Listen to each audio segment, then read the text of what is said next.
fuck with the Taco Bell shit. Heck, wake your asses up. It's your favorite TIO Al Cintron. And just for the record, um, this is not my usual attire. I am doing a coworker a favor, and I'm regretting every minute of it. But I will leave it at that. Uh, Welcome to the latest episode of TIO Al Friends, and I wish it was under better circumstances. I wish it was under happier times, as me and T found out last night. Uh, the celebration was popping, everything was going crazy, and we were ready to celebrate on 7th, 8th Avenue, whatever the case may be.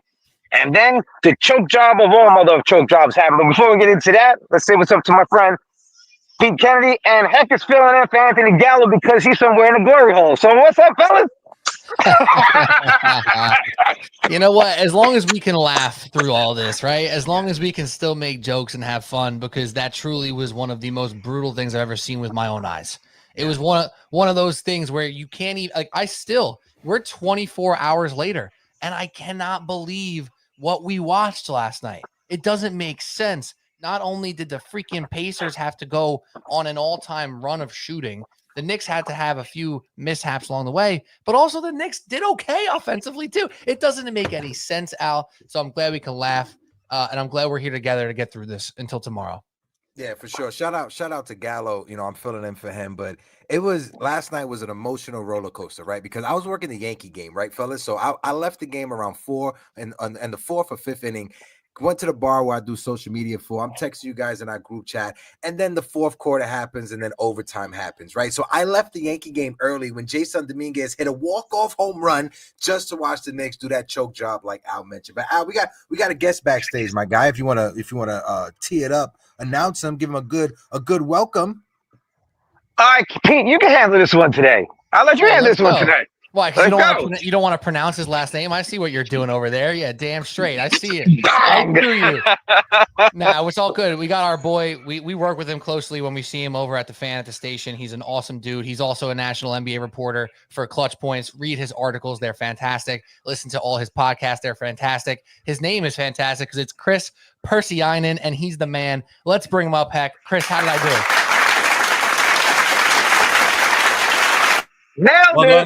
Nailed it. Well done. What's up, fellas? Really appreciate you having me on. Always a blast chatting Knicks with you guys at the station. So this is nothing new for us. Just a different set of circumstances. A historic collapse. Teams that were winning by 14 or more points with 2 minutes and 50 seconds to go or less in the last 27 years. Listen, that's a lot of qualifications. Let's run them back. In the last 27 years, teams that were winning by 14 or more when the clock said 2 minutes and 50 seconds or less were something like 970 and 0. They are now 970 and 1. The Knicks collapsed to a historic extent in front of our eyes. Al's dressed like a preacher. I mean, everything's upside down today. Everything's upside down, man. We're in the upside down right now. Chris, you said it. Those stats coming out, they're insane. I heard that Aaron Nesmith hit 6 threes, obviously, in the 4th quarter, which we all remember, every one of them, of course. He hit all 6 of them from, I think it was 457 or 440 something, from 440 to the end of the game. He hit 6 freaking threes. He hadn't made a 3 since 4 minutes left in the 2nd quarter. Again, he was the coming of Steph Curry in that game. Worse? Oh, no. You know it's much worse than that when it comes to Aaron Nesmith? Oh, God. Prior to last night, Nesmith had shot 1 of 4 on 3-pointers with at least 1 dribble before the 3 in these playoffs. Last year, in the playoffs, on 3-pointers with at least 1 dribble, he shot 1 of 10. For the year, 85.7%, and this is according to Caitlin Cooper. She is the single best reporter, analyst, you name it, that covers the Pacers. For the year, 85.7% of Nesmith's 3-point attempts had come off 0 dribbles because he's a catch and shoot demon. In game 1, he went a perfect 4 of 4 on off the dribble 3-pointers. That was a possession. That was I don't want to say like satanic, but that was a true like out of body experience for Aaron Nesmith. It bucked all the trends, all the numbers, because it was just simply unbelievable. That's what that word is supposed to mean. Like it was, you can't believe that it happened. Yeah, I think when you said Santanic, the Lord himself kicked Pete out the chat. Pete be joining back. He's joining back right now. Before you go out, I just got to say, folks, we got over 80 people in the building watching us. Let's right go. now. Hit that like button. Hit that subscribe button. On YouTube, we are sitting at 5,295 subscribers on our way to 6K. So help us out by hitting that sub button. Let me bring our guy back, Pete, back up. I just couldn't listen to those stats anymore. I had to get the hell out of here. So That's it's crazy because by the way. No, it's crazy because we were sitting there. I thought it was just 4, only to find out, like, we're reading the stuff, it was 6 in a row, which was the crazy part. It felt, I couldn't believe it. The Pacers started the game shooting 100% for most of the first quarter, which was another thing that was absurd. And the Knicks were hanging with them. So we were like, okay, the fact that we were right there and we've missed more shots than them, obviously. And they're shooting again historic pace. It's like Game 7 continued into Game 1 of this year from last year. And it was just very, very frustrating that the fact that the way it ended. And it was a party with 3 minutes left to go. And I'm sorry, because those are the non-rhythm people I was talking about earlier today. You know what I'm saying? Yeah, I've never seen so much of this. Look. I've never seen so.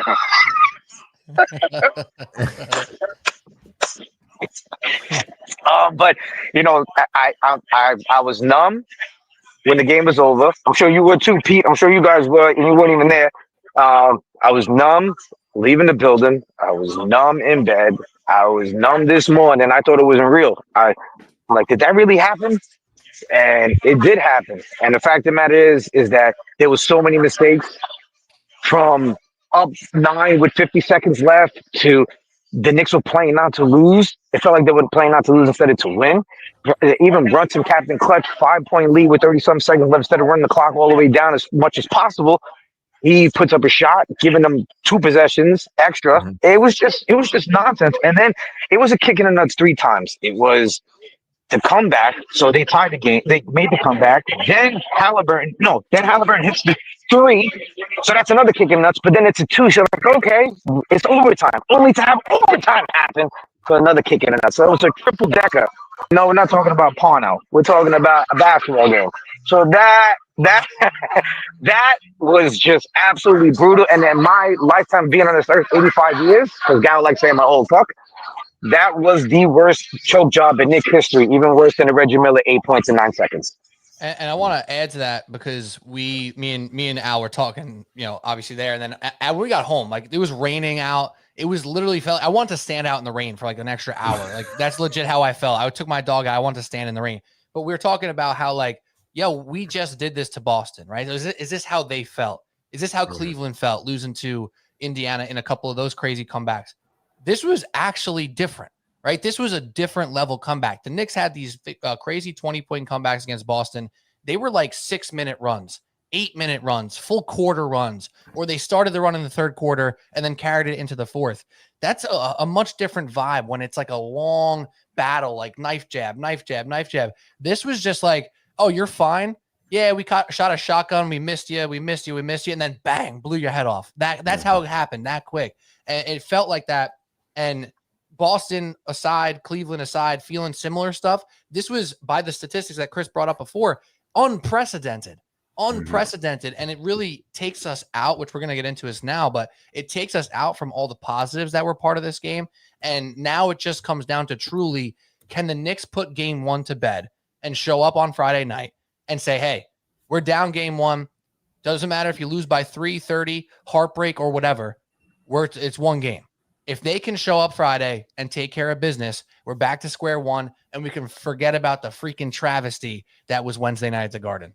I just want to say real quick, right? And shout out to all you guys who was in the building rocking out with us. Again, hit that like button, hit that subscribe button. Make sure you guys go on Twitter and follow TIO Al, Pete Kennedy, Anthony Gallo, and also Chris as well, who joined us from Clutch Boys. I just want to say, wait, Heck, hold on, Heck. You said, and Chris, what's his last name, Heck? Percyman. Percyman. I know how to say it. Percy Iman. My fault. I apologize. Percy Iman. I said Percyman. I'm sorry. My fault, Chris. Don't kill me. Al put me on the spot and threw me off. But when you look back at that game, right, is one thing I want to say to the Pacers. Shout out to the Pacers because the Pacers did what any good team they do in that situation, and they took advantage of a team that took their foot off the gas. I don't care if you're up by 20 points, 30 points, 50 points. I don't care what you're up. You cannot take your foot off the gas in the NBA, especially in the playoffs. It's one thing when you're facing a team that's under 500, that's struggling, trying to get a good seeding when it comes to the lottery. But when you're in the postseason, when you're in the Eastern Conference Finals against the Indiana Pacers, the team that kicked your ass and eliminated you last year from the postseason, you cannot take your foot off the gas the way the New York Knicks did with less than 3 minutes. Now, there's a lot of blame, a lot of finger pointing that can go around. You can point to Jalen Brunson. You can point to Cat celebrating too early, hitting Johnson in the chest. And you can point to the Knicks fans just celebrating inside of the Garden way too early. The person I think deserves the most blame is Tom Thibodeau. Because Tom Thibodeau has been around long enough to know when your team is doing that, you got to call a timeout, regroup your guys, and bark at them. Tom Thibodeau is known for screaming, and the fact that he didn't do it in that minute is something that I was just flabbergasted for. So, Chris Percy-Iman, if you want to give your take, brother, again, apologize for the mispronouncing. Look at this guy outside now. The great outdoorsman. Oh, right. Well, he heard the outdoor boys were retiring from YouTube. Go so he's New trying York, to fill go in. That's New what it York, is. go. He's filling the void. No, listen. Don't let the skin tone fool you, bro. I'm Puerto Rican. It's in my blood. I got rhythm. Don't let the skin tone fool you, okay? Hey now. Yeah, nah, heck. I think you were when you talk about the Pacers took advantage, right? I think that's the way to describe everything they've done this playoffs. Like what the Indiana Pacers do is they play steady. They're not speeding down the highway. They're not weaving in between lanes, right? Funnily enough, the team named after race cars, they're the grandma in the right lane, cruise control at 38 miles an hour. But here's the thing. If you waste your gas trying to speed to the finish line, if you swerve in between lanes because you're trying to, clip farm, you're trying to get some cool clips of you swerving, and you end up actually wasting more time than you would have just going straight, they might beat you by the end of it. That's what they do, is they're constantly in crawl mode, and they just wait for you to turn your back, and they pounce. What they were able to do, scoring 30 points in the final 7 minutes of the game, last 2 of regulation and the 5 of overtime, it is ridiculous. Not because, oh my God, they scored so many points and wow, that's crazy. It's how specifically it happened.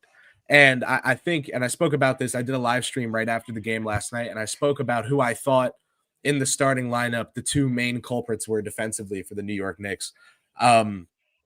It's tough because one of them is, unfortunately, this season, a usual suspect. The other one of them is certainly not. And the 2 names that I chose to highlight on my show last night were Josh Hart and OG Anunoby. The 2 of them were like addicted gamblers, like just going for steals, helping, double teaming on drives for like NAR, like seemingly no reason. And just to try and make a play, which cool, but also like, yeah, if your strong safety is blitzing every single time and they throw over the top for 40 yards, burned, yeah. Like, are you going to sit there and be like, now how the hell did they figure that out? Like this is pretty clear what happened. If you want to really like get nitty gritty, there was a play at the end of overtime, something like 35 seconds to go, where Hart completely fell asleep. Nembhard back cuts him.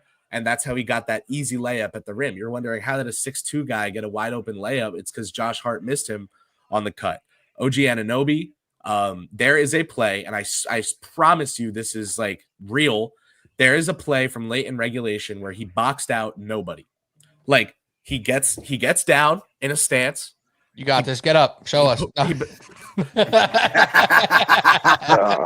He gets down in a stance and he puts his butt out. And he has his arms out like this to box out. There's nobody behind him. Like he's boxing out nobody. Crazy.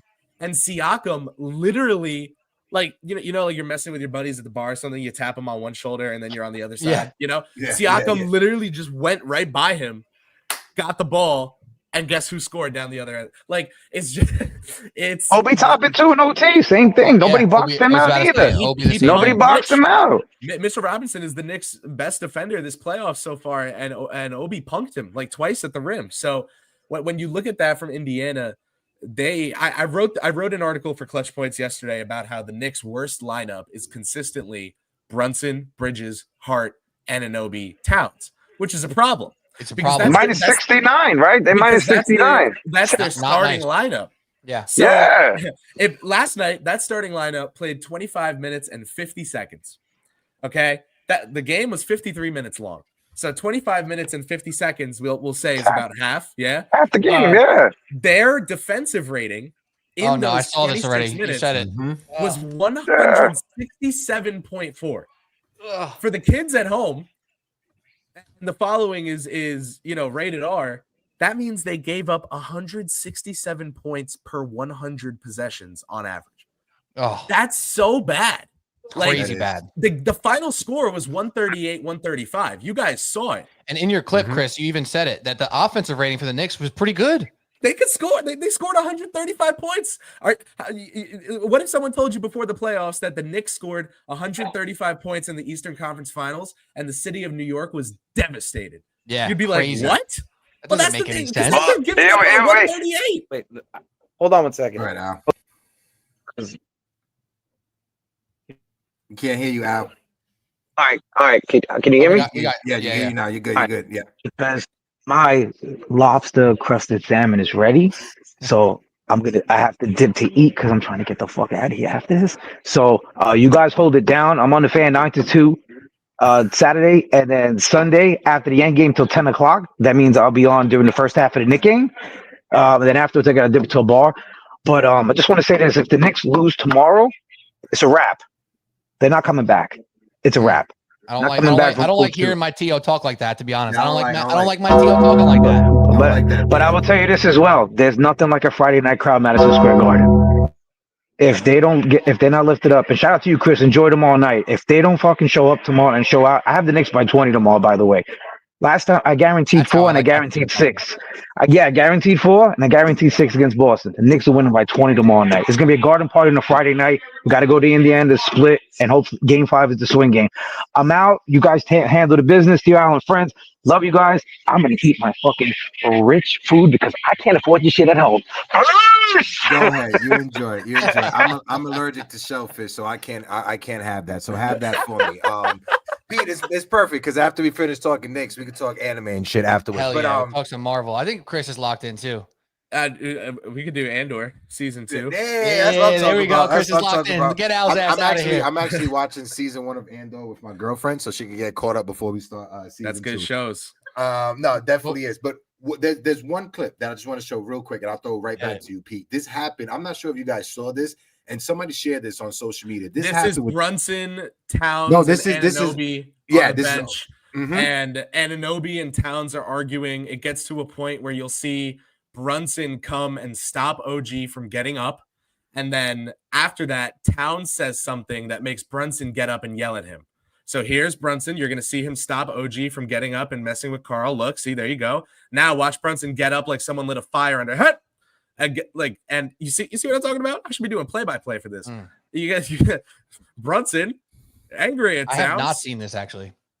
Yeah, no. that's a captain though. That is. That's a captain because the guy who let Mikal Bridges go to the media and say we played too many minutes. I didn't know where the captain was when that happened. I know where the captain is now. It's the guy running things on the bench. And now listen, I want to add to that because Hector, I'm glad you bring that up. A lot of people will see that stuff and get a little bit weary with that stuff. They're like, I don't know, it makes me feel uncomfortable. That there's nothing wrong with that, right? You want your guys to be passionate in those moments. Obviously, because they lost, it feels like that was a negative. I don't see that as a negative personally. I'm sure there were some rotations that Cat missed. There was something he did that they didn't like. I think he took a shot in that time frame that was a little bit aggressive. They're probably like, yo, what are we doing here? That's all good. Let's keep that on the bench, talk to each other, get back on the court and play it out. All good. That doesn't bother me in the slightest. However, I want to come back to Tom Thibodeau though, because Tom Thibodeau though, because Hector, you brought him up before. The Tom Thibodeau. The Tom Thibodeau, owner of the Timdale Thibodeau. My bad. I'm like all over the place. We got now evidence from last series as well that this dude isn't going to be calling timeouts. Like, he doesn't do it. One thing that Joe Mazzulla did, and I know they're losers in the series, but one thing that he did really well is that as soon as the Knicks started making a run, bang, timeout. It was 19-point game still, perhaps. Bang, timeout. Let's reset. Let's not let them blow up. Tom Thibodeau has now been for 2 series in a row being like, all right, let's let the boys play. Which Game on one hand, was it 6? I thought he was really good with the timeouts. He did in game 6 was better. So, for sure. So the fact that we can single out one game is probably a problem, but also there was a go on. No, you are right. And thank you for bringing that up. Very, very fair. I'm just saying there's been moments now where all of us are at home like, yo, we need to reset. We need to chill. Tom, like, take control of the situation here. You trust JB, you trust Hart, you trust all these dudes. That's great, but you still need to kind of take control sometimes. And I felt like that needed to happen a little bit more in this game as well. As far as the actual offensive scheme and the adjustments and things of that nature, not something I'm truly worried about. Because again, the Knicks were getting good shots. The Knicks were getting what they needed on offense. That's not something I'm worried about. And the shots that they made are ridiculous. So right now we're 20 minutes into this podcast here, and we've hardly touched on all the good things that happened in that game. And it's very difficult to actually, look at that with serious nature and say that it matters because they're down 0-1. But as far as their style, their energy, and their effort for 90% of that game was everything that you could ask for and more. So Chris, do you feel like there is a reason to have belief going into tomorrow night? Is there a reason that they should feel comfortable and we should feel confident as fans? Yeah. And it's a little bit not self-explanatory. I would say it's a little bit shallow. Like the reason to be optimistic is not, I'm not going to be up here doing like numerology and astrology, explaining to you like why, like it's pretty shallow and it's pretty empirical, but it's what you've got. So take it or leave it. The Knicks are in the conference finals. I'm sorry, I was gonna say there is somebody on Twitter that does that. Like, he does his breakdowns when it comes to the games. The Zodiac GM. Zodiac GM. Yeah. It's funny. Yeah, it's a good account. They carve the niche and they own it. That's what you got to do, right? So he's a fan of this show, by the way. I'm pretty sure. Really? He was. I've had him on my Knicks show on that. So he's been on the channel a couple of times before. He was in my spaces a few weeks ago, and he was in our comments talking about TIO Al Friends not too long ago. So shout out to Zodiac GM. Take it back. Zodiac GM. Look at that, man. I was gonna say the Knicks are in the conference finals. They are among the 4 teams remaining, and the reason for that, despite all of their maladies and problems and stretches of poor play and different storylines, ego this and minutes that, and the coach this, and are they getting along that, and whatever, right? They've had the resilience needed to be in the last 4 teams remaining. The problem is that so have the Pacers, but I wrote about this in the article that I did for Clutch Points, which I really recommend reading, even though it came out before game 1. I was just talking with like Manny and EJ about it this morning, and how the lineup data is just so bad for the Knicks starting lineup, and the sample just keeps getting bigger and worse. It's not anything against any of the 5 starters. Yeah, it hasn't been great all year. Everyone wants to say, and sorry to cut you off. It's like everyone's like, "Oh, the Knicks have one of the best starting lineups in the league." Not technically, maybe anecdotically at best, but like not on paper. Yeah, all the lineups are really good players. The Deuce lineups are better, and now the Mitch lineups are better. Continue. So the 2 lineups that I really singled out were Brunson, McBride, Hart, Anunoby, and Robinson. That lineup, I'll pull up. I hate to do this, but I'd pull up my own article to get the numbers for you guys. That lineup with those 3 starters and then both McBride and Robinson, the Knicks have a 51.4 offensive rebound percentage and a plus 33.7 net rating in the 35 minutes that they've played all playoffs long. And when you look at their starting lineup, but with Robinson plugged in for Towns, and that's the only change.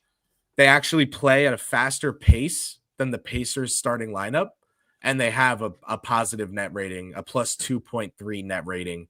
And plus 2.3 isn't anything to write home about, but going into game one, the Knicks starters had played 266 minutes in the postseason with a net rating of negative 4.7. Now, listen, I do understand that this data is not the Bible.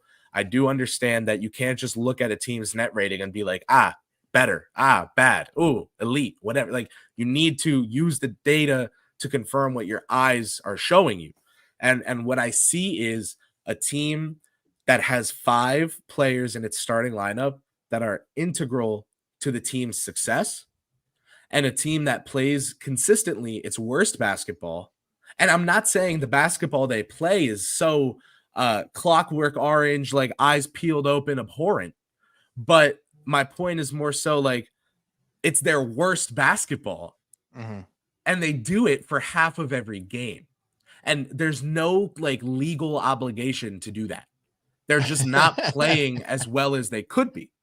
Yeah. And the argument is you don't know that. This is what's worked. This is what's gotten them to the conference finals. I genuinely hear that. But after being concerned all season long about this starting lineup, they just did that last night. So maybe you give something else a little bit more of a shot, just a little bit more of a shot than you were before, because what you have to lose is, well, you might miss out on potentially another all-time historic collapse. Oh no. You know, it's tough. If you're going to go with precedent as being that like Teflon, then let's go with precedent and say, look what you did last night. Don't do it again. Let's change up what we're doing so the result changes.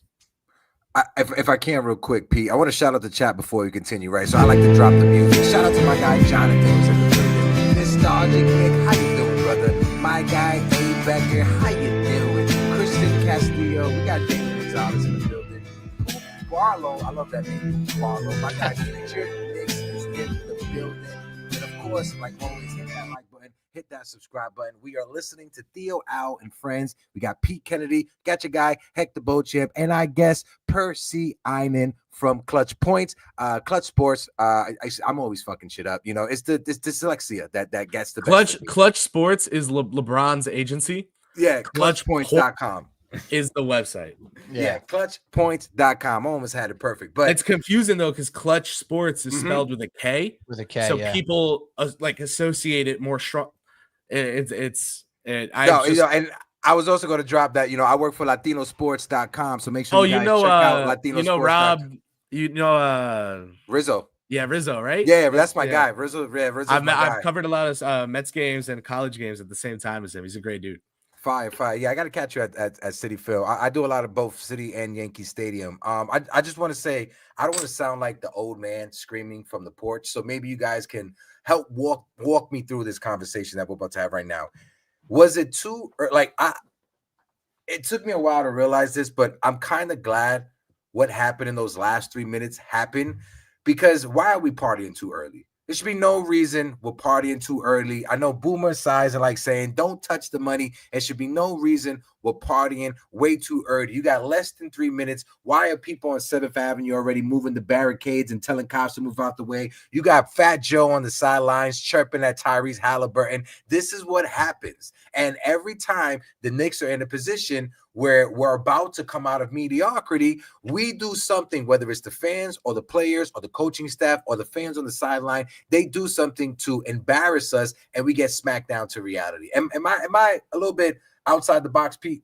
No, and not at all. And I'm glad that you said that, because one of the big things on my mind all playoffs long has been these games are 48 minutes, people. I mean, all my friends and all my different group chats know my biggest pet peeve is when somebody goes, good night, game's over, and there's like 9 minutes left, or it's the third quarter, or it's the second quarter and the Knicks are getting blown out. And Mike from Brooklyn, I don't think he's not in the comments yet right now. I don't know if he's watching right now. Mike from Brooklyn will DM me on Twitter and be like, I told you, Piston Pete, Pacer Pete, that, you know, the Knicks are losing tonight. And I'm like, Mike, the games are 48 minutes. And we saw the Knicks do the crazy comeback their own multiple times already this playoff against Detroit, against Boston. And, you know, obviously they got against Indiana. These games are 48 minutes long, and you get egg on your face when you get too big for your britches. The Knicks are not meant to be this team that's a front runner. It's not their MO. They have not been that team. They're not that guy, pal.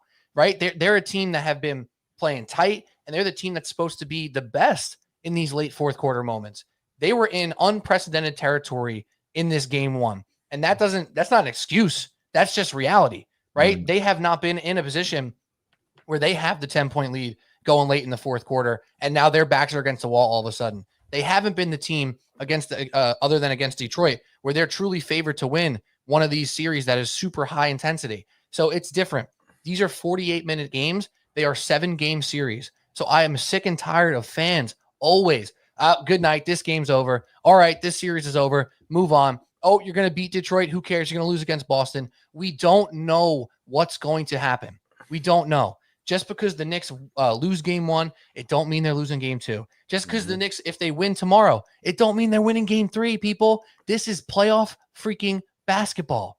It is constantly changing, right? The Oklahoma City Thunder dominate the Minnesota Timberwolves in game one. Does that mean they're definitely going to win game two? I mean, right now it's a close game. Who's to say? If you think Minnesota is going to roll over and get blown out 4 games in a row, I'm sorry. I don't think you're locked into NBA basketball. That's not how it works. And granted, they might because Oklahoma City's really good. But the point stands. These games are 48 minutes. 48. Let's stop chanting about dumb crap. Let's stop chanting about Trae Young and Boston. I know that's kind of behind us right now, but the point stands. Like, you can't get too ahead of yourselves. And if you become this energy that is like, oh, we're now the top dog, we're up here, when you haven't done shit yet, frankly, you're only destined to fail. That's just how it is. That's how they played in game 5 against the Celtics, right? Like, Tatum goes down in game 4. They had already pretty much won the game, and then Tatum goes down. Then they really do win the game, and they go up 3-1. The consensus is that the Knicks are going to close it out, end the series in Boston, and you know, they've been best on the road all year. That's what they're going to do. They went out and they played in that game at the TD Garden. They played like they knew they were up 3-1. It's the one situation where you actually don't want to know the time and score, kind of. You know what I mean? Like, those are the two most important things to know when you're on the field or the court or the ice or whatever, the time and the score. Well, you actually don't want to know that. You want to lie. You want to be insane, right? Michael Jordan, we hear all the time. We know he's the outlier, but it's just a good example. We hear all the time about how he would make up things that other guys said about him, give himself whiteboard material.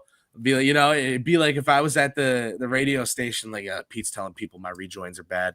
I'll show him rejoins. I'll show him.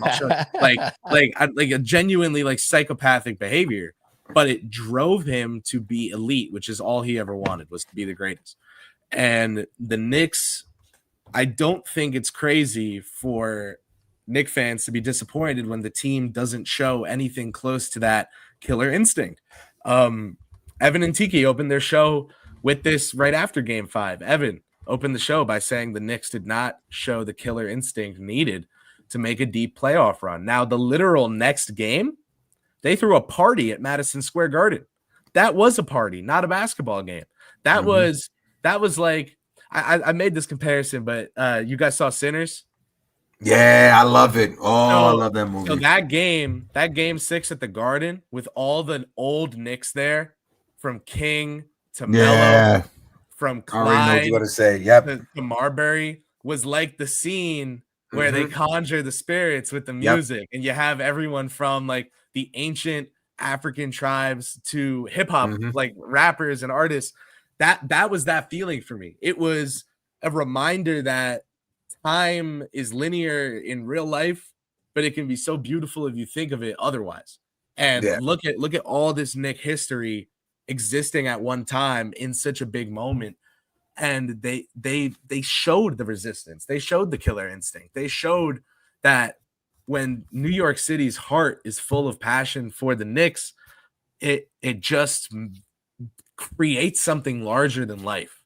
And they come out and they follow that up in the very next game with a historic collapse. That's been the story of this Knicks team all season. the saving grace for Knicks fans, for the Knicks themselves, is something Pete, asked me about earlier and that I alluded to earlier, which is they're here in the Eastern Conference Finals because throughout all the challenges, they've been resilient. They've answered. They've bounced back. Can they do it one more time? They have fallen down for a 174th time this season. Can they get up for a 175th? Yeah.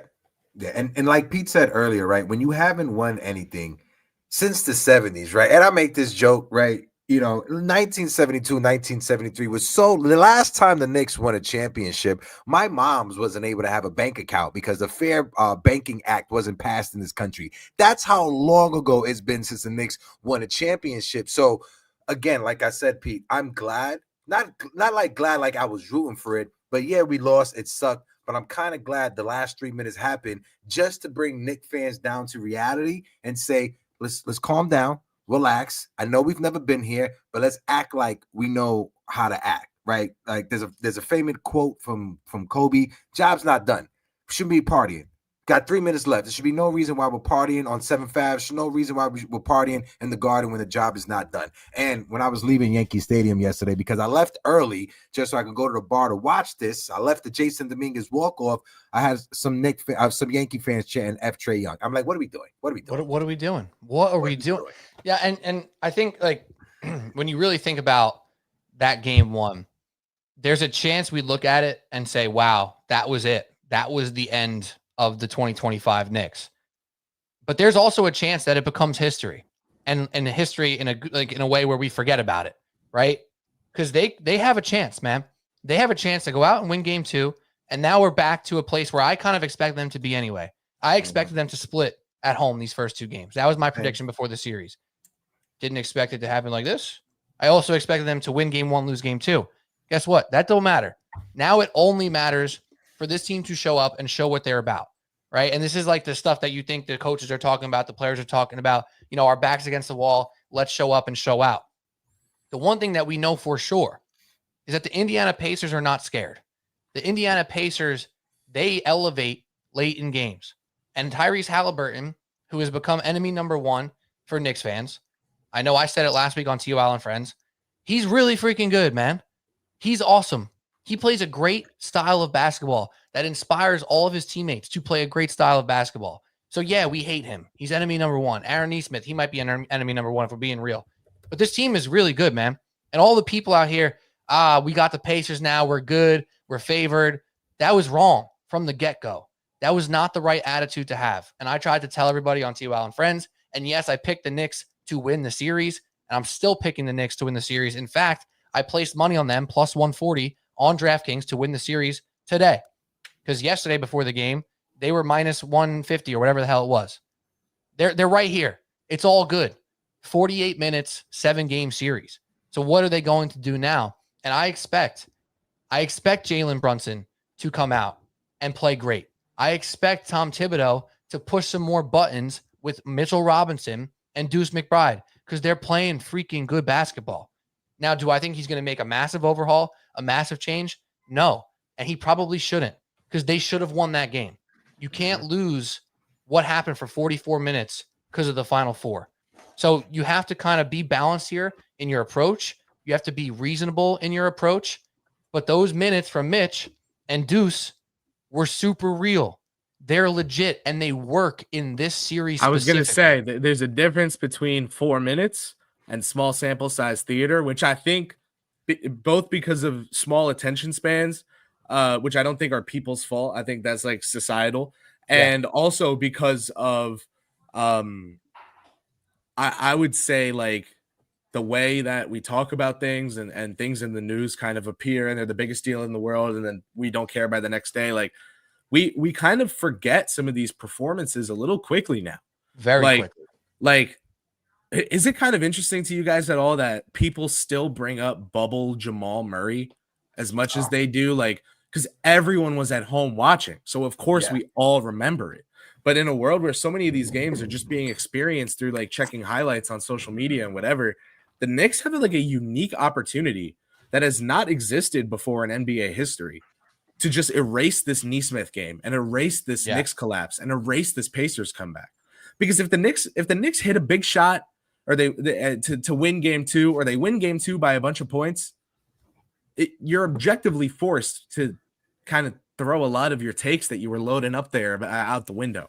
And so they have a unique opportunity because of kind of like the gonzo nature of news nowadays to really just wipe away this Pacers momentum. Right. And Al was saying earlier, I think he hit the nail on the head. It's Friday night at Madison Square Garden. The fans are not going to win or lose the New York Knicks this game on the court, but they can grease the wheels. Mm-hmm. They can grease the wheels, and the Pacers clearly feed off of it. Mm-hmm. You know, they've learned to love it. Halliburton getting on Twitter saying overrate that after his game winner because he was voted the most overrated player in the league. Which is so silly, by the way. There was like 17 votes or something. Like that. Randall won it the other year. Like it always goes to someone who has a career best year, gets put in some conversations that are probably a little irresponsible, which are had every day on every major outlet everywhere. It's just the names swapped in and out. And then the next year things go back down to earth. But yeah, so like, you know, Hallie's a really good player. The thing to me is, like, if you're the Knicks, you don't want to toss the tape of game 1. That I think that is not the angle to take. You don't want to toss the tape because you've got to watch it. You've got to look at, and if I remember correctly, the 4 consecutive Nesmith threes, I know for sure one was on Hart because he just closed out like he was shot out of a cannon. So then he slipped like he had banana peels duct taped to the bottom of his shoes. Yep. Not because like Scott Foster, like conspired against him and sprayed WD-40 on the hardwood. It was because he ran like a bat out of hell for the closeout, respect the hustle, but then he literally blew a tire trying to stop. So like, damn. One of them was on him. One of them was on Anunoby, who was at minimum 6 feet away from Nesmith when he started his shooting motion. Just didn't step up. Brunson, I think 2 were on Anunoby. Because there was the one where he like Anunoby, 1 Brunson. Anunoby was like really close to being in the landing zone, and then Nesmith tried to flop. That was the second one he tried to flop on, and still made it. Like he legitimately, how ridiculous those shots are. If you just saw Aaron Nesmith shoot without getting to see where the ball went, you'd be like, "Oh, those are just chucks. Those didn't go in." It was like foul baiting, you know, like they were foul baiting threes. He's dead ass. They were dead ass foul baiting threes that went in. Right? Remember, his college season was shortened. He was at Vanderbilt, and he went 14th in the draft to the Celtics because he shot 52% from 3 in his last year in college. Now, I don't think anyone intelligent thought he would do that in the NBA consistently, but if you're capable of getting that hot, you're capable of getting that hot, and that's what he did last night. And after the second 3-point, after the first one, Brunson said this post game. After the first one, they needed to defend him better. Yeah, he hit 6? He was 8 of 9 for the game. Quarter, he was 8 of 9 for the game.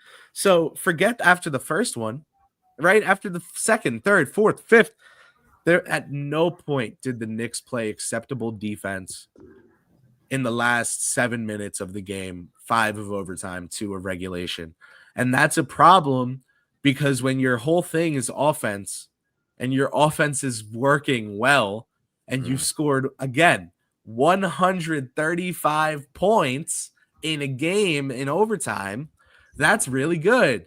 But when you give up 138, you have a really big problem. Yeah. There was a press conference. I think it was today or last night, but SNY put it out there. SNY Knicks videos. This is a quote from Tom Thibodeau. It's a tough loss. Sorry, not that one. It's a tough loss. Ian Begley put it out there that Tom Thibodeau says everything is always on the table. Asked about the changing. Last night, the changing of the Knicks starting and closing lineups. I'm going to ask you, fellas, should Tom Thibodeau change the starting lineup? Should he change who closes out that game? What's your thoughts on that? Folks in the chat, let us know. David Gonzalez, shout out to you, my guy. We got over 200 people rocking out with us. If you guys can, hit that like button, hit that subscribe button. If you're watching on Twitter, Facebook, or Instagram, click the link in the bio and jump on over. Go ahead, Pete. So I've been calling for the Mitchell Robinson enter into the starting lineup since last series. For Hart? For Hart. Yeah, I think for Hart. I think that's what it has to be because Mikhail has to be in there. OG has to be in there. That's just what it is. And Cat has to be in there. Frankly, we saw a great version of Cat on one side of the ball yesterday, one that we've been waiting for. Now, do I think they need to do it? I actually don't. But I would like to see, you see with like last game, for example, the numbers are a little inflated because of overtime. Mitch plays 21, McBride plays 25. I want to see Mitch 25 to 28. It's not a huge difference, but it's a difference. They don't have another player on this team to bang with Mitchell Robinson. The Indiana Pacers desperately do not want to play Thomas Bryant. He's not good. Like the Pacers are deep. They are given a lot of credit for their depth and they deserve every bit of it, right? Ben Mathurin, TJ McConnell, Obi Toppin all had their impacts yesterday. Thomas Bryant is the one guy who they desperately don't want to freaking play. So if you give Mitchell Robinson 5 to 7 more minutes and Cat is on the court for 4 of those minutes, 5 of those minutes, they have to play Thomas Bryant more. That's a win. And also, in those 21 minutes, we're talking about 4 offensive rebounds, 4 defensive rebounds, a block, a steal. It's what he does, and he's been wrecking these games. He comes in there and wrecks shit. It's awesome to watch. I want to see more of him. I don't necessarily need him to be in the starting lineup. I'm fine with the lineup staying what it is, but maybe it's like a little bit closer to closing time. Mitchell Robinson's out there. I'm also happy with a couple more Deuce McBride minutes, but I get that it starts to get a little bit hairy there, with just the total of minutes able to go around. But Mitch is the one guy who I just want to see a little bit more from. Not from, of, I should say. Yeah. Yeah, of. Listen, I hear you. And the article I wrote, he is in both of the lineups I suggested. The Knicks play a little bit more. If you go on Cleaning the Glass, which, is basically the NBA stats website, but it filters out garbage time. Hence cleaning the glass. Anyway, so it allows you to just look at the analytics that you get. It's also like else. crack for NBA nerds, which is yeah. I love it. That and dunks and threes. I'm like, but basically, it filters out garbage time, and it will show you, man. You can go filter in lineups. Go to the regular season.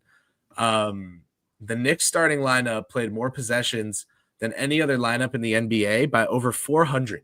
Yeah, insane. So they've got a lot of experience playing together. That's one aspect of it, right? But the other side of it is their efficiency differential, which is calculated by the amount of points they're giving up per possession subtracted from the amount of points they score per possession. A lot of these stats sound complicated and they're just really not. I feel like I try and just explain them as simply as possible, like not shame anyone who didn't already know what they meant. It's just good to know. Their efficiency differential is in the 51st percentile. So to play the most minutes in average the NBA as hell by over 400 minutes, that's kind of brutal, right? Now go to the playoffs, apply filter. Let's take a look at some playoff lineups, right? Take a guess at who's played the most possessions in the playoffs. It's the Knicks starting lineup. Their differential in efficiency is minus 4.7. That's not good. And it's in the 14th percentile in the NBA. The number 2 lineup has played 7 fewer possessions at 562. It's the Denver Nuggets because they had 2 really long series. The third most played lineup, it's the Indiana Pacers starting lineup. Now, the Knicks starting lineup has played 569 non-garbage time possessions. The Pacers starting lineup, 379. In those 379 possessions, their efficiency differential is plus 19.1, which is in the 93rd percentile. Their points per possession is 125.1, which is the 100th percentile. And their effective field goal percentage is 61.6, which is the 100th percentile. So this lineup is just shredding through everything that goes in their path in the 2025 playoffs. And the Knicks are like, what if we took our worst 5-man group and played it the whole game and played it exactly half of every game? Yeah. Dude, honestly, does it make you feel a little bit like the Pacers lineup is who the Knicks or who we think the Knicks lineup is in a way, right? Like that starting 5 is kind of who we think the Knicks starting 5 is in a way. But I want to go to Christian's comment. If you can bring that up, Heck, not the most recent one, the one before it. Do you guys believe that this is valid here? Christian said that he wants to see some Precious minutes in this series. Now, I do believe that Precious has much more to do in this series than he did in the Boston series. but I've been pretty cold on Precious generally in these playoffs. I don't know how much impact he can make, but I am open to hearing it, and I'm curious, Heck or Chris, if you have any ideas here. No, definitely. And this is something that I wanted to bring up because you saw it, and former Nick Obi Toppin, that dunk he had in overtime, you knew he was screaming at Tom Thibodeau. When he had that dunk, you knew that scream was for Tom Thibodeau. And when you look at our lineup, yes, OG Anunoby and Mikal Bridges, they're phenomenal defenders, but I feel Precious Achiuwa, that's somebody you put on OG Anunoby, because when you look at Precious, he has very good lateral movement, and that's somebody on Obi Toppin. Yeah, and on Obi Toppin, I mean, yeah, and that's somebody who can stick with Obi Toppin and Precious Achiuwa. Personally, that's how I feel. I would say, I know this is a bit vague, and it's obviously not something you can apply just across the board in the sports world. Forget just in basketball, but changing your rotation, even though it got you to the Eastern Conference Finals, is one thing. Changing your rotation that got you to the Eastern Conference Finals to adjust for a backup power forward, I think is exactly what it sounds like. Yeah, I agree. And like, yes, it would be an astute point to say that Obi Toppin is kind of representative of the Pacers' style of play, their strengths, their weaknesses. Maybe they're not the most physical, laterally able to move defenders. Maybe they're not the best rebounders, but damn it, they can run, they can shoot, they can dunk, they can get high percentage looks, they convert them. I think by just playing the lineups with McBride and or Robinson more than they will not be looking for a guarantee that those lineups that have like a, you know, the what did I say earlier, that the Knicks lineup with Brunson, Hart, Anunoby, McBride, and Robinson has a plus 33.7 net rating, but it's only played 35 minutes. Like, no one's expecting them to win their minutes by a rate of 30. Right.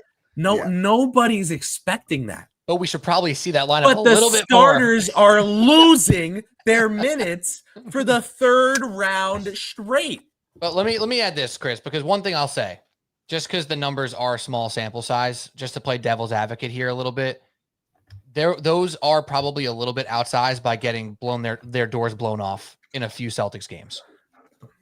No, definitely like a little bit. So I get your point is 100% valid, but I just want to throw it in there. These net ratings and these analytics that I bring up are not the gospel.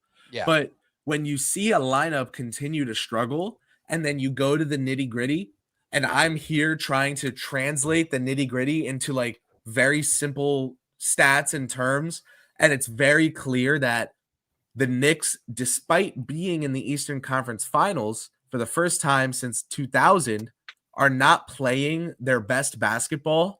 And I'm not saying like, oh, this offseason they've got to no, like the guys are on the team yesterday. Yes. They are on the team right now, and you can play them more. Not only do you play those lineups more, and you're not expecting the net rating to sustain over a larger sample, but it's like if you're drinking a drink every morning that's 50% poison and 50% water, and you're surviving, and you're like, no, it's building my resistance to the poison, trust me. And someone is like, all right, hear me out. Do you with the poison, bro. Keep doing. But what if we made this like 75 to 25 water to poison? Because you're still building your resistance, you're still doing your crazy stuff, and that's why you bought all the poison. We're not going to throw the poison out. We're not going to waste it. But can we just mix in a water? Yeah. Can you give me a Poland Spring to mix in a water? Can you give me? Gotta have Always got to have your fresh, high quality No. H2O. If I can, real quick, I just ahead. wanted to say, referring to my Precious point, that I bring that up just to say if we're going to give Precious any minutes, right? Instead Then of having mirror Josh, Obi. instead of Josh Hart trying to defend Obi Toppin, who could jump way higher than Josh Hart. If you need somebody to get some minutes, then you can have Precious Achua if you're going to insert him into the lineup. I'm not saying we should make our whole defensive scheme for game 2 around Obi Toppin and stopping him with the 14, 15, 16 minutes that he plays, but if we're trying to get more fresh legs in there, that's a scenario or a situation where I could say, yeah, let's throw Precious at him just to stop it and could stay on him. And to your point, though, Obi was like an extremely effective rebounder when he was in the game. So getting, if it's Precious, if it's more Mitch, if it's more OG on him, whatever it may be, he was rebounding the hell of the ball in the small sample size. One thing I do want to go to as well, because it goes to Chris's point of playing the lineups that are hitting. A lot of people online, a lot of Knicks fans were all talking about how the Knicks team was absolutely rolling without Jalen Brunson to start off that fourth quarter. Now, I'm not going to sit here and say that they should have left him on the bench. I think that's asinine. Obviously, he had to come back. You can argue he could have came back a little earlier. I know he's playing with 5 fouls. But when we've seen time and time again, this team have runs with Mitchell Robinson on the court, with Deuce McBride on the court, with Mikal Bridges having a larger offensive load. I think now we've seen enough to know we have to see this more frequently. But I also want to go back to Jalen Brunson quickly, because I feel like watching that game, what I noticed is that if it's not Nesmith on him, he's absolutely eating. Like, he is just going to dominate every non-Nesmith defended possession. So I think there is just a balance there, right? Like, if Nesmith's off the court, I think Brunson should be in the game no matter what. And I know that changes some of the rotations of like, oh, Brunson sits for 2 minutes at the end of the start of every first quarter or the start of every second quarter, and he sits to start every fourth. To me, one of the switches I'd be interested in is when Nesmith is sitting on the bench, Jalen Brunson needs to be in the game. And I know he played 39 minutes, so it's pretty damn close to mirroring Brunson's 38. But that, to me, is important. Like, that's something that's an adjustment that makes sense for when he's out there, or when Nesmith's not out there, that Brunson is, because no one else on that team can guard him. I know Brunson had 43 points. I just want to say this quick, and I'll toss over to Chris. I know Brunson had 43 points, but 1 for 6 from the 3-point line. That's something he has to improve. If you cannot come down the court and knock a three just to stop a run, what are we doing? That's the easy way to stop the Pacers whenever they're going on their run. And you saw it late in that fourth quarter. I'm not sure if the legs weren't underneath him, like they pointed out in the press conference, but 1 for 6 from the 3-point line. I think it was 0 for 4 in the fourth quarter and overtime. That's something that needs to be improved on. And that's all those things that went right. Again, we talked about the Nesmith threes, the Halliburton, buzzer beater to tie the game. Those all things were crazy that had to happen for them to tie the game, to go into overtime, to have the chance to win. All the crazy things that happened for the Knicks to lose this as well were missing free throws, were Brunson not being Brunson in the fourth quarter, where he's been the most consistent player in the league, shooting 1 for 6 from 3, right? So on every side of one story, you have another side of the story. And the other side of the story is the Knicks left crumbs on that plate that could have easily led them to win this game, even with some of the crazy comeback stuff that Indiana did. Yeah, apparently TIO Al's lobster crusted salmon didn't have any lobster. It was missing the lobster.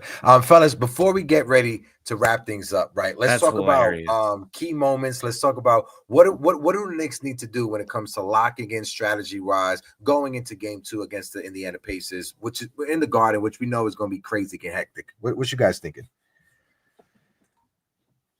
I would say stay level, right? They've done a good job of seeming like they are. They need to play like they are. They always say not to get too high in the highs because it sets them up for moments like this, where they now get to say they don't get too low in the lows. And you earn being able to say that when every time you have a high, you say, there's nothing to celebrate. We can't get too high in the highs. We got to just keep pushing. Ultimately, a team that wins is a team that just does the best they can no matter what. Not every team that does that is going to win, but the team that wins will always be doing that. It's like rectangles and squares. I was just about to say that. Yeah. Basically, like the Indiana Pacers, like I said earlier, they're a team that just plays the best basketball they can. I think they're a good team that plays great basketball. I think the Knicks are a great team that's played good basketball. And that is why you saw that lead dwindle, the lead flip, and the Pacers win, is because the Knicks played great basketball and then bad basketball. The Pacers just played good basketball. And that was enough. You know, it's not so much a tortoise and a hare. It's more like I don't know, an older Ferrari and like a brand new Alfa Romeo, you know, something like that. Like the Pacers just they just are steady and they just keep going. And even if that Ferrari can reach speeds that the Alfa just can't, that thing might break down if you push it over 200 for too long. And that's exactly what happened to the Knicks, because fatigue, you know, like it makes us look like fools, right? When we're tired, we just mess things up. We forget things. Josh Hart, I don't, you know, you get in trouble when you're covering players when you assume their thoughts or intentions. But I think it's safe to assume that Hart did not go into the defensive possession with 40 seconds left in overtime thinking it's fine if I don't watch out for getting back cut. Right. Yeah.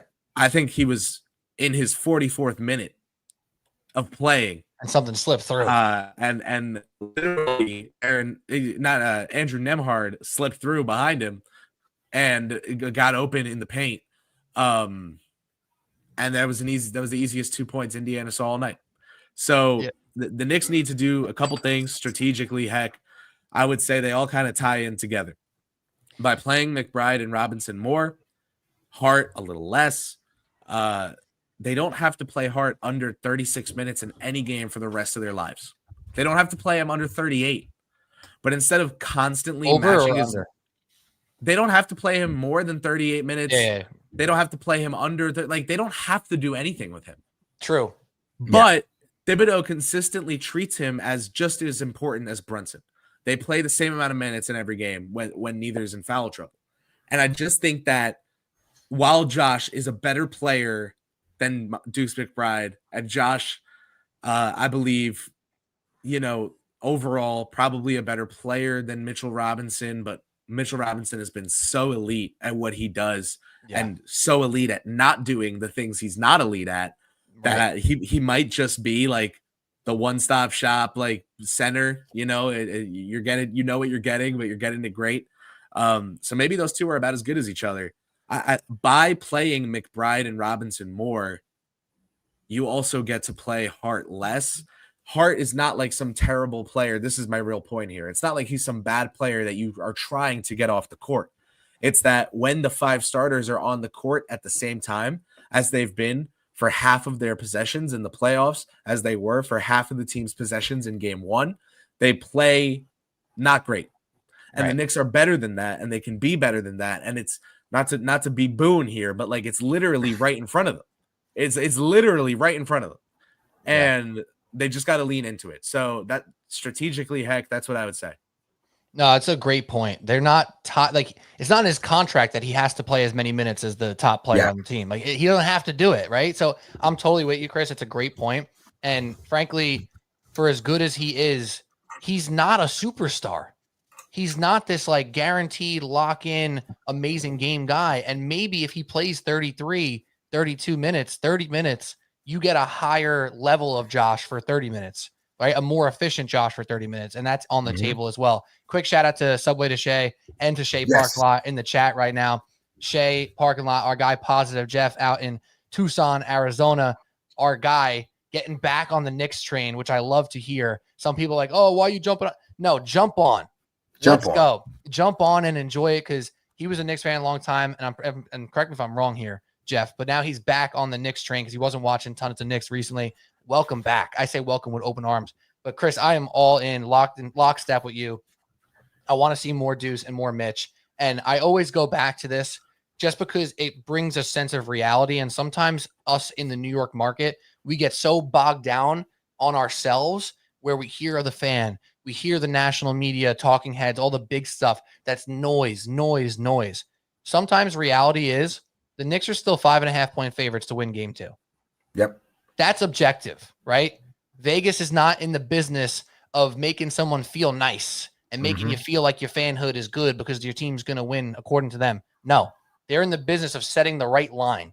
And they're telling us the Knicks are the better team right now. at home.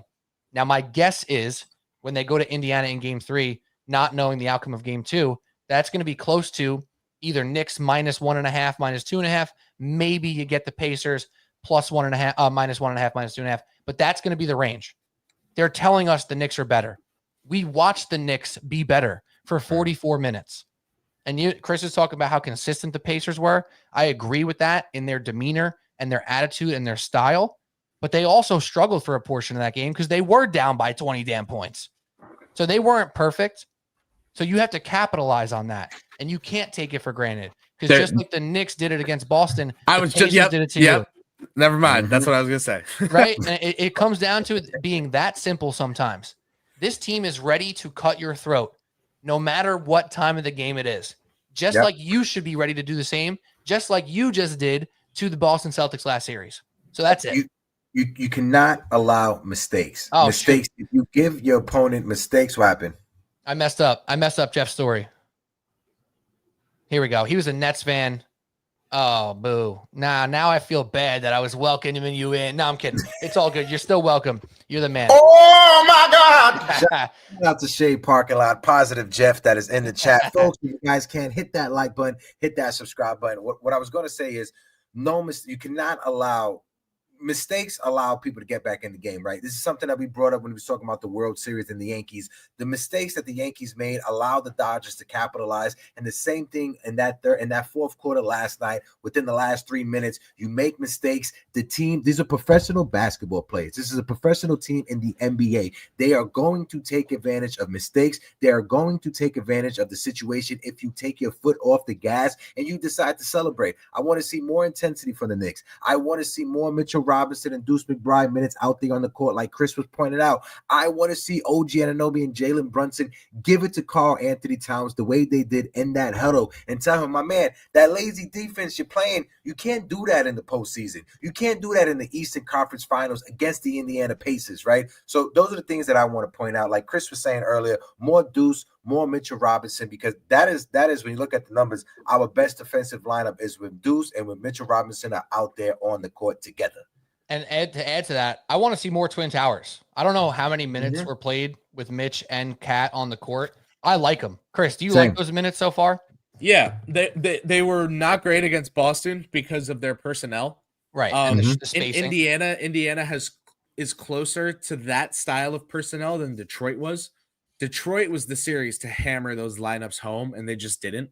Right. Potentially in preparation for these later rounds. So tip of the cap if so, but yeah, like that, I'd give it a shot. I mean, it didn't work great at the end of the game, but they were also just kind of throwing whatever at the wall while they nothing worked. Indiana smack them around. None worked at the end. And Heck and Pete, something I wanted to not push back on, but more so like add detail to that you guys kind of both mentioned is like, yes, they're professional teams, but also like the Dodgers have talent out the ass to just not let you sleep. The Pacers really are just that hungry. Like they're very good. We know they're very good. They're not the Dodgers. Like they're just desperate. The Knicks have been presented with several opportunities this season in which they had the shopping cart problem. They did not have to play desperate to still win the series. But a killer team, a winning team, a championship team, whatever platitudes, adjectives, vague descriptors,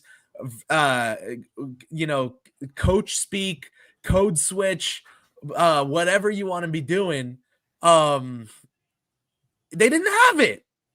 It wasn't there. They didn't put the shopping cart away because they thought nobody was looking. And so they figured it didn't matter. But I gotta say, this is the worker came. Hell, the worker came to get that shopping cart, and they brought the taser with them. And they were like, "Hey, you think you can get away with not putting away your shopping cart? That, like that's what you're gonna get. and you invite that. Heck, go ahead. Sorry. Yeah, my fault, Chris. My fault. I No, mean my to bad. step over you, but I was gonna say there's a special place in hell for people that don't put back their shopping cart when you're in the Agreed. parking lot of a supermarket. I can't. That's a pet peeve of mine. If there's a guy that he was walking around, I think he got his ass whipped or whatever, but he was making content like being a parking lot monitor. Oh, Yeah, I've seen that. I've seen that. He has the magnet stickers. the magnets. I guess And he's he- in Florida. Somebody like- pulled a gun. He'd like flip them onto people's cars, and he'd be like, "You're being a lazy bones." And Yeah, they're he's like- being a lazy Lazy bones. bones.